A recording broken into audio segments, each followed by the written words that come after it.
Ассаламу алейкум, мен каналымдын катталуучулары. Мынакей бүгүн 6-күн жакын кошуна баламдыкына келип, кыска тасма тартып берейин дедим.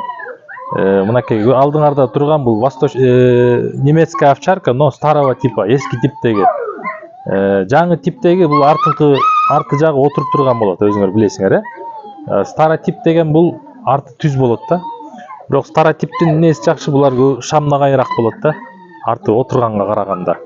Анан бул жерде мына 45 күндүк күчүктөр сатылып атат. Энеси болсо бельгийский овчарка экен, мына көрүп турган. Жалпы 8 күчүк бар экен. Эркектери 5000 сомдон, ургачылары 3000 сомдон. Мынакей өзүңөр көрүп атасыңар. Ээси жанында турат, ээси жок. Ээси жанында турса булар каппайт, үрбөйт экен, асылбайт экен. Бирок ээси жокто мен дарбазаны такылдатканда аябай короочу иттер экен да булар. Ошол мына атасы старотипный немецкий овчарка, энеси бельгийский овчарка. Сурооңор болсо, пожалуйста, комментарийге жазгыла, номерин калтырып коем. Бишкекте, Арча бешикте жайгашкан. Салам.